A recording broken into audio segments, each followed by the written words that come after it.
Welcome to another general awareness discussion. In this video, we're going to talk about multinational companies or in general international business. Okay, now let's get started with this presentation. Firstly, let's understand what is the meaning of international business. International business is where you do trade between two or more countries. It's also known as foreign trade. Okay, now international business in very simple term, you could just refer to it as imports and exports. But for this particular video, we're going to talk about it in a little bit more detail. We will understand international business from the multinational company point of view. Okay, now why would multinational companies in fact decide to take their business to different countries around the world? Now, what is a multinational company, you might ask yourself? A multinational company is one which has its business in more than one country. Okay, remember, a multinational company is a type of company which has got its business in more than one country. Now, even let's say you're a small manufacturer in some corner of India, your main exports are to a small country like Sri Lanka. Even then, you are classified as a multinational company. It's not necessary that your products are being sold in a large country or in a superpower like the American subcontinent or Europe or any of these places. Even if you're selling it to a small country nearby as well, that is still considered that you are as a multinational company. Now, why do multinational companies decide to change their business? That is, they no longer want to keep their home country as their main market. They want to go about selling their products to the rest of the world. One main reason for that is more consumers. Now, more consumers is equal to greater profits. Yes, if you are going through the current affairs quite regularly, you will actually see how profitable companies are. No company today does its work from a social point of view. That is, their main purpose is not to give the society big benefits, but it's in fact to make profits, and that's perfectly fine. So one big reason why they would go about selling their products outside their home country is because there are more customers. Okay, McDonald's noticed that America is not fat enough, and now they're deciding to sell their products even in India. Okay, then labor specialization. If you look at automobile manufacturers, most of the major automobile manufacturers are concentrated in and around Japan. That is Japan, South Korea. That's where you would come across a large number of automobile manufacturers, or the best ones at least. Now, the reason that is there because you find better specialization when it comes to the auto industry. The auto industry demands a lot of manpower, especially when it comes to design and innovation. And as we have seen in the past, the Japanese happen to be one of the most innovative people in the world. And whatever innovation you come across in automobiles, you find it most of these innovations happening in Japan or in any of those countries nearby, Japan or South Korea. Okay? Then political conditions. If conditions in your home country are not so good, you decide to do your business in a place where the conditions are more favorable politically.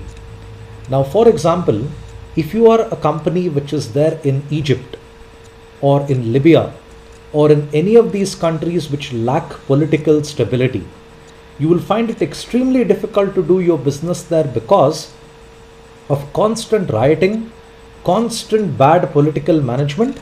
So you would decide that, okay, let me leave Egypt, let me leave Libya and move to a place where it's easier for me to do business.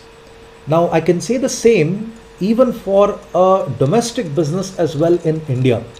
One of the reasons why you have little industry in places like West Bengal and Kerala is because of bad political conditions in those states. In fact, you saw that recently when it comes to Tata Motors, when they wanted to set up a manufacturing plant in West Bengal. You saw a large number of people create riots. In fact, it was so serious, it was almost classified as a civil war. West Bengal is not politically stable. And you find many countries as well which follow the same pattern, and businesses feel Let's go to a place which is more welcoming towards us. In fact, since our home country itself is not so polite to us. And then, nearness to raw materials. One of the reasons why you see a large number of oil companies come from places where oil resources are quite high, because the raw material access has been made easy. Okay. In fact, most of the oil companies prefer to do their business nearby to the location where the oil is in fact available.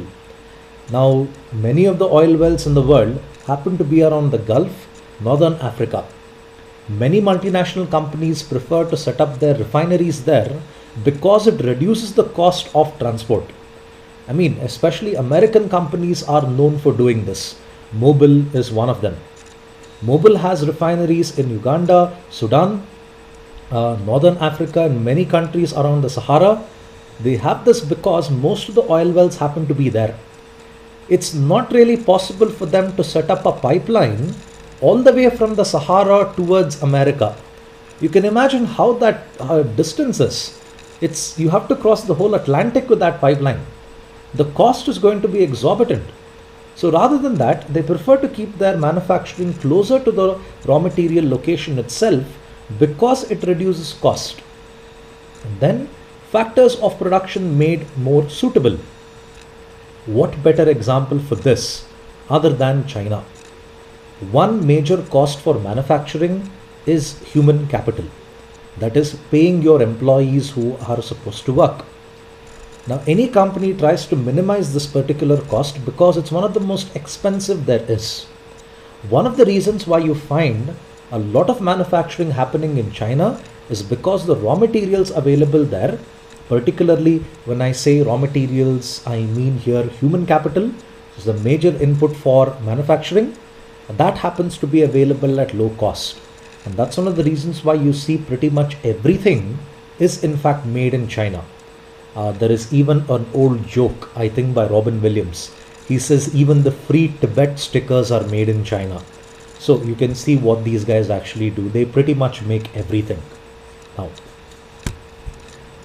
the advantages, large scale activities and revenues.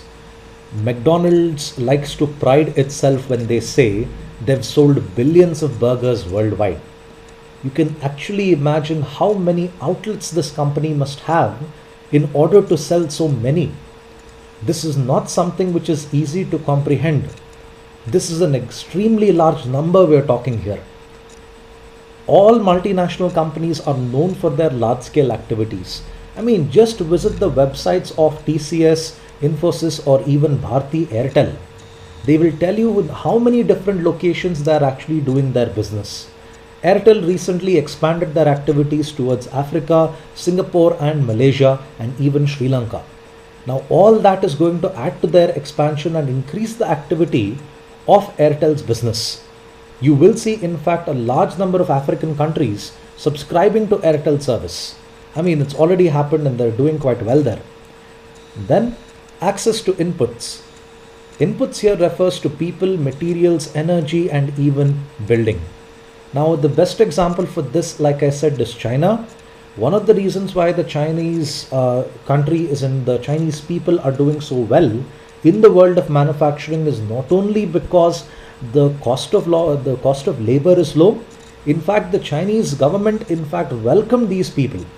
They welcomed manufacturing companies and told them, come here and do business. We will give you everything that you want. Then economies of scale. Now, when you start manufacturing more and more, the cost of the units actually comes down. You can see this because the prices of cell phones have dropped significantly over a course of time. Samsung is in fact selling their phones all over the world. Now you can imagine how many units are actually being manufactured. And when so many units are being manufactured, the cost of manufacturing every unit comes down. And that's how you achieve economies of scale. A very good example of economies of scale is when you try to make Xerox copies of textbooks, notes, anything at all.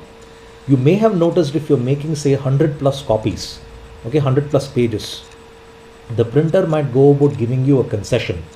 If it's say 50 paisa for front and back, more than 100 pages he might say it's 30 paisa. Now that happens because he's able to reduce his cost from his side and he's able to pass on the savings to you. That's one of the examples of economies of scale. And then you have the opportunity to position your organization and develop its brands globally. Now, a brand like Coca-Cola has become so well recognized. The calligraphy of Coca-Cola is something which has become a universal language. All you have to show people is that calligraphy of Coca-Cola, the ribbon calligraphy as they call it. And this is something which has made it recognizable for the entire world. In fact, Coca-Cola has been able to use that ribbon calligraphy for even styling their bottles in Hebrew. That's the language spoken in Israel. Even there as well, you find their brand being recognized so easily. And instantly one will come to know what that brand is as soon as they see that particular logo. Levi's is one of those brands. Wherever you come across Levi's, all that they talk about is the quality of their product. And that's something which everyone has understood if you have ever worn a pair of Levi. You never really see the company saying that, okay, now we've come out with the low waist jeans. That's a new product that we are launching. They don't really talk about the styles of the product that they have. In most of the Levi products that you would have seen, all that they talk about is the quality of Levi as a brand. They really don't like to say anything more than that. And that's how the brands in fact achieve global recognition. Then, minimize tax liabilities across borders. A very good example for this would be Google.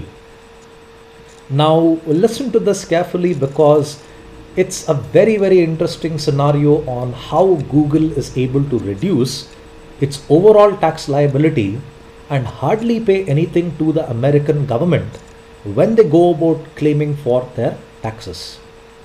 Now, Google is predominantly into advertising. Aside the search engine, aside the cloud computing, all that, the main revenue for Google is always advertising. Now, in order for me to put an advertisement on Google, it's going to cost me 2,500 rupees per month, the basic package.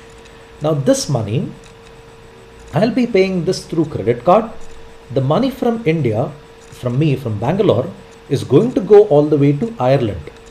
Ireland, Google has got an office there in Ireland, the country full of castles. It has an office there. From there, the money gets moved from Ireland to Netherlands. Now, why does it move from Ireland to Netherlands? Is because they have a bilateral agreement wherein I send money to you, you send money to me, we don't ask questions. That's pretty much the summary of the bilateral agreement between Netherlands and Ireland. Now, from Netherlands, the money is in turn moved to the Cayman Islands. The Cayman Islands are a place right near the United Kingdom, pretty close by to the United Kingdom. The Cayman Islands are in fact a tax haven. The Cayman Islands government doesn't really care where money comes. In fact, the government is so well off thanks to tourism, they don't have to tax anyone for anything. They are quite sustained when it comes to the tourism revenue itself. So Netherlands, it sends it to the Cayman Islands. From the Cayman Island, it comes to Bermuda, the island of Bermuda there, and from there it in fact goes to America, that is California, the headquarters of Google. Now there's a long chain of moving money through different subsidiaries of Google is done so that they can reduce their tax liabilities. Now the American government has got no authority in a place like Bermuda. In fact, Bermuda will not even bother to have an agreement with them, and America can't coax them to put up an agreement as well. So when they move money around like this, Google is able to avoid taxes altogether to a significant extent. And this is one of the ways in which companies minimize their tax liability, or in fact eliminate their tax liability altogether. To be very honest, no one likes to pay taxes. Okay? You might have fun in solving a tax problem, but believe me, I as a taxpayer don't like to pay it. I can be brutally honest about that. The disadvantages. Complication of the business. In the previous slide, I told you the network Google must build in order to move money and reduce its tax liability. Now, doing something like this might sound very cool, but the infrastructure you need to put in is going to be quite expensive. When you have countless branches all over the world, the number of people you need to manage is going to be more. And more people you need to manage is always going to be a difficult task. And hence, international business can lead to complications. Then, a diverse environment and resources. Now, consider this. Coca-Cola needs to make sure that their products in fact follow the kosher policy of the Jewish customs. Now, the Muslims have got something called halal, while the Jewish people have got something called kosher. Now, in some of the products of Coca-Cola, they do not use sugar and instead they end up using corn syrup. Now, in order to show that whatever process, or whatever the products have been going through has in fact followed that policy of kosher, they need to label the product specifically that in fact Coca-Cola as well is considered to be kosher. Just like how you see in some of the meat shops saying in brackets that okay, the meat has been processed through halal. This is something which is going to be very expensive for the company to do, because if you're doing this in one country, you need to do it in many others as well. Now, the diverse culture of people is what leads to complication of the business. Each customer will demand the product to be in a particular way, and the company needs to tailor the product to that requirement. To an extent, it sounds fun, but over a course of time, it's going to get more and more complicated when you do this. And then, challenge for multinational companies in understanding local politics. Now, if you look at the Orissa government, they recently scrapped the deal of POSCO, or rather scrapped the deal, I could say that they put the deal in a very shaky ground. Now, for a long period of time, POSCO has been trying to invest in Orissa and trying to come out with one of the biggest steel plants in the world. POSCO is a Korean company, South Korean. Obviously South Korean. You don't expect anything to happen from North Korea. I mean, you have a high school guy being the leader of that place. So what could you expect? So POSCO is trying to do business in Orissa, and for a long period of time they've been pushed aside by the Orissa government. They've been telling them, okay, let's do it, let's do it, let's do it. And so far so good, that's never happened. The problem is international businesses expect to move things quite fast, because the faster they move, the easier it gets for them to make revenue. And local politics is always a concern for them and delays the course of their business, and in fact eventually delays their revenue as well. Then, notoriously slow pace for international business developments. Now, if you look at how long it took for an international business to fulfill a contract, it turns out to be quite long. Now, if you will refer to agreements between companies to do business, it's really not something which happens overnight. This could take years together for them to go about doing it. Now, consider the recall which is done by Toyota. Now, when they do a recall, they're going to recall lakhs of cars, and they're going to take a long period of time for them to go about fixing the problem. Now, this is what they refer to as the slow pace of development. As efficient as international businesses are, in many of the cases, these guys end up being quite slow, and in many cases, they end up being inefficient. Now, this is what you would refer to as one of the demerits of international business. Moving on, how do companies go about operating in different parts of the world? Now, some companies are operating in one of these methods. They would prefer, say, franchisee. Another type of company might prefer something like turnkey. Now, it's all dependent on the type of industry they are in. So I'll get into the details of this. I hope you are able to understand them and relate to them as well. Franchisee, the best example for this would be fast food. Now, what happens in a franchisee is, let's say you're a person, I'll talk about Coffee Day, since we've all been to that place which is supposed to serve coffee for some reason. And somewhere in the bottom, I find froth and with traces of coffee flavor somewhere in the cup. Now, Coffee Day, let's say you want to open a Coffee Day franchisee. You need to pay Coffee Day head office a large amount of money to acquire their trademarks, their patents, their procedures, and then you could go about starting your own Coffee Day. Now, I'm not sure what the cost is. The Coffee Day people will come and inspect the land where you want to do business. They'll look at how many people can be served, and then they'll consider giving you the rights in order to sell their products. Now, when you purchase a franchisee, you are in fact acquiring the trademarks, the patents of this company. When I say that, for example, the Coffee Day logo that you have seen, a lot can happen over coffee. Now, if you want to put that up, you need to pay Coffee Day royalty for it. You need to pay them a fee for it. It's usually a one-time thing that you need to pay. Only after you paid it can you go about utilizing that board and can you start your Coffee Day operations. I remember this friend of mine who runs a corner house in Bangalore. He was even telling me, after you get a franchisee right, the training is also given by the company, and it's one of the best trainings apparently.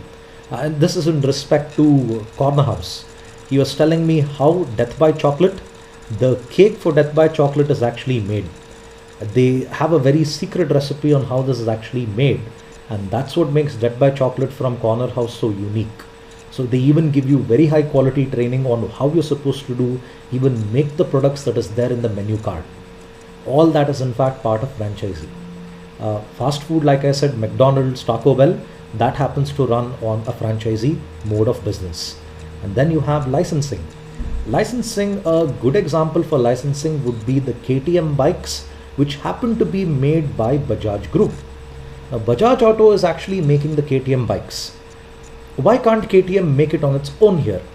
Now, one of the reasons why they are not making on their own here is because if KTM wants to do business here, they need to acquire land, put up a factory, train people how to go about manufacturing, install the necessary machinery, set up a distribution network. You can imagine how difficult this is. So rather than that, they've given the license to Bajaj Group to go about manufacturing the KTM bikes. Now what's going to happen here is KTM is going to take care of the marketing. That is, they'll put up the advertisements. All Bajaj is going to do is manufacture, and KTM pays them a fixed amount of money for the amount of units Bajaj is manufacturing. Bajaj's role here is only on a win situation here. If a KTM bike is left unsold in a showroom, Bajaj is not going to bear the loss. The loss is in fact going to be borne by KTM itself. So that's what you do when it comes to licensing. And then turnkey. Turnkey is always done in the case of construction companies. A turnkey project, a good example for a turnkey project would be the Bangalore Metro. The actual owner of Bangalore Metro happens to be the Karnataka government, or Namma Metro as you would call it. Now, the Karnataka government obviously doesn't have resources to put up something like the metro. So instead they've contacted Gammon, GMR and Larsen & Toubro to build the various phases of metro. Now let's, for the sake of simplicity, assume Larsen & Toubro is the company building the metro project in Bangalore. Okay. So what would Larsen & Toubro do exactly here? Larsen & Toubro would put up the infrastructure, that is the pillars, the different trains, the gauges, everything Larsen & Toubro is going to do. And afterwards Larsen & Toubro is going to run the trains. They're going to check if everything is okay, and finally after checking and testing if everything is okay, after the entire construction is done, then they transfer the project to the Karnataka government. In this case, the actual owner here happens to be the Karnataka government, but the person doing the construction here happens to be Larsen & Toubro. Now when Larsen & Toubro does this, they're getting a compensation for their work, and that's how turnkey projects operate. Turnkey projects are how construction companies in fact do business. Prestige Group as well does the same thing, DLF does the same thing as well. In this case, you build something, you operate it, in the sense you check if everything is okay, you test it, and then you transfer it to someone else. Of course, the company doing this will get a huge commission for their work. And then you have wholly owned subsidiary. Now IT companies work like this. IBM Global or IBM PLC, Public Limited Company, is in fact there in America. Their subsidiary in India is known as IBM Private Limited, or IBM India Private Limited it's known as. Now that's what you refer to as a wholly owned subsidiary. A wholly owned subsidiary means you own the company single-handedly. You are not partnering with an Indian company when you do this. This applies to the telecom sector, the IT sector. It does not apply to the insurance sector. For example, you have an insurance from Canara Bank and HSBC. Now, the major partner here happens to be Canara Bank. The minor here happens to be HSBC.